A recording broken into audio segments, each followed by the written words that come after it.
શ્રી કૃષ્ણ મિત્રો, સ્વાગત છે તમારું મારી યુટ્યુબ ચેનલ શ્રી હરિદર્શનમાં અને હું મારા કાન્હાજી આપનું હાર્દિક સ્વાગત કરીએ છીએ. મિત્રો, પુરુષોત્તમ માસનો ચોથો દિવસ અને ચોથા દિવસની વાર્તા, જેનું નામ છે સેવાનું ફળ. એક ડોસી અને એક ડોસો રહે. તેને ઘરે 3 દીકરા અને 3 દીકરા જુદા રહે. એવામાં પુરુષોત્તમ માસ આવ્યો. ડોસી ડોસાને પુરુષોત્તમ માસ નાહવાની ઈચ્છા થઈ, પણ બંને જણા નાહવા જાય તો રાંધીને ખવડાવે કોણ? ડોસો તો મોટા દીકરાને ત્યાં ગયો અને વાત કરી, ભાઈ, આટલો મહિનો અમને તારે ત્યાં રાખ તો અમે પુરુષોત્તમ માસ કરીએ. મોટા છોકરાએ તો ઘસીને ના પાડી. ડોસો વચેટ દીકરાને ત્યાં ગયો, તેને ત્યાં વાત કરી. વચેટ દીકરાએ કહ્યું, પિતાજી, મને તો વાંધો નથી, પણ મારી પત્નીનો સ્વભાવ આકરો છે, નિત્ય કજિયો કરશે અને તમને ફાવે નહીં. તમને ફાવે તો રહો. ડોસો ત્યાંથી નાના દીકરાને ત્યાં ગયો.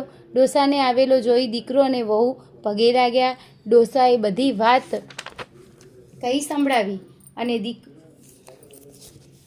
દીકરો અને દીકરાની વહુ બોલી ઉઠ્યા, પિતાજી, એ શું બોલ્યા? માવતરની સેવા કરવાનું અમારું ભાગ્ય ક્યાંથી? ડોસી ડોસો તો નાના દીકરાને ઘરે રહે, સવારે નદીએ નાહવા જાય અને લાકડીને ટેકે ટેકે ચાલ્યા આવે. ઘરે આવે કે તેમના ભીના લુગડા વહુ લઈ લે અને બારણાના કમાડ ઉપર નાખે. કમાડની પાછળ કોઠી હતી, તેમાં ભીના લુગડા ટપક્યા કરે. વહુ કામથી નવરી પડે એટલે સારી રીતે નીચોઈને સૂકવે. પુરુષોત્તમ માસ પૂરો થયો. ડોસાએ નાની વહુ અને દીકરાને આશીર્વાદ આપ્યા.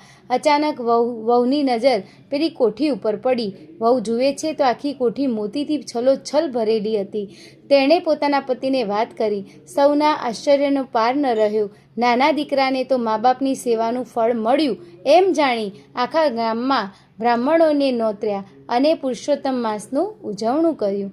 બીજે દિવસે 2 દીકરાઓએ વાત જાણી કે પુરુષોત્તમ માસમાં ડોસી ડોસા નાહીને લુગડા લાવતા તેમાંથી જે પાણી ટપકતું તેના મોતી બની ગયા. આથી તેઓએ મનમાં ગાંઠ પાડી કે હવેથી ડોસી ડોસાને આપણે ત્યાં રાખવા.